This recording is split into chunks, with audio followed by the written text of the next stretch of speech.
결국은 전쟁이 될 겁니다.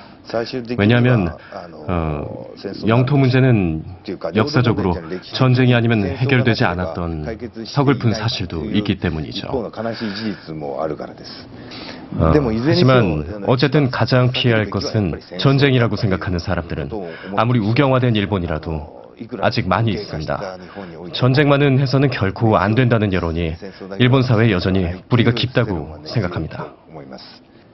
역사적 문제 있지, 정치적인 문제 있지, 그리고 거기에 경제적인 문제까지 이렇게 복합적으로 얽혀 있습니다. 그러니까 이거를 지역 문제로 전체 틀에다 놓고 지역 문제를 같이 풀어나가지 않으면 이렇게 나라와 나라끼리 이렇게 상대해서 일본은 한국과, 한국은 일본과, 중국과 일본, 일본과 중국과 이렇게 해서는 해결이 안 되는 그러니까 문제라고. 큰 지역으로 봐야 한다. 예, 동아시아 지역으로. 예, 큰 지역으로 그 지역을 한 울타리, 한 지역 가족이라고 생각하고 그런 선에서 이걸 풀어나가야지.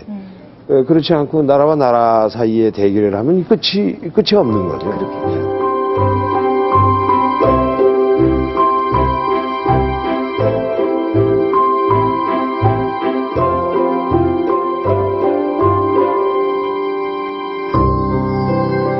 사실 뭐 역사 문제나 영토 문제가 사실 우리가 굉장히 오래전서부터 안고 있는 문제잖아요. 그럼에도 최근에 이게 더 급격하게 이제 분출이 되고 있는 게 이제 중국의 부상이라는 것이 굉장히 크게 작용을 하고 있는 것 같아요. 그러니까 그 부분에 있어서는 어떻게 생각하시는지 우리 시마다 선생님 의견부터 좀 이번에 여쭙고 싶습니다. 지금까지 일본에선 국수주의가 이렇게 크게 고조된 경우가 없었습니다. 최근 10년, 20년간 일본은 경제 침체가 있었고요.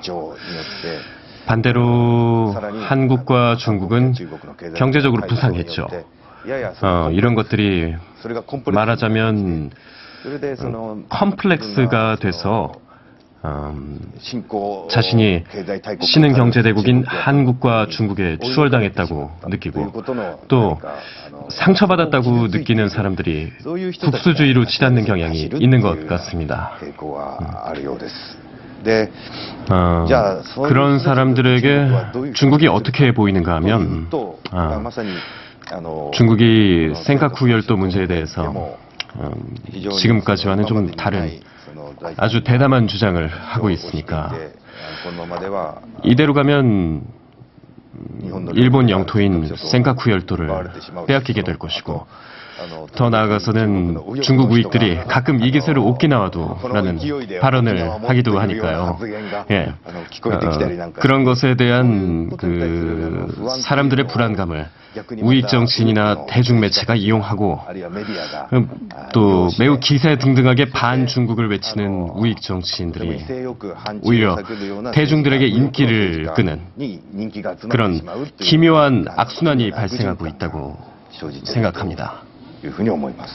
옛날에 동양 그러면 즉 중국이었습니다. 그러니까 그 제국의 DNA가 있습니다. 예, 그러니까 뭐 한나라 이래 당나라 뭐 이렇게 당제국 뭐 한제국 뭐 아주 자연스러운 거죠. 그러니까 이를테면 그 중화라고 그랬을 때 그 의미 안에는 그 과거의 그런 제국에 대한 그 이미지가 이렇게 딱 있는 거죠. 그리고 이제 좀 비판을 하자면 이런 일도 있거든요.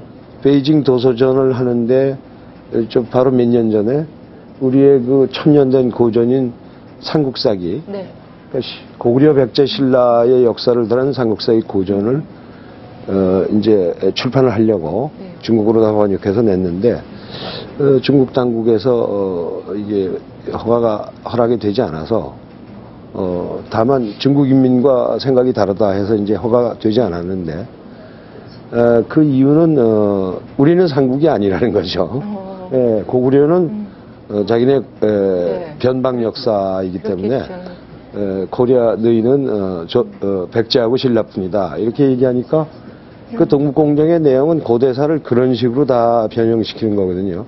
그렇게 따지면 영토에 있어서도 한반도의 거의 청청장 개선, 평양까지 고구려였으니까 만약 북한의 무슨 유사시가 되면은 중국이 이제 그 영토에 대해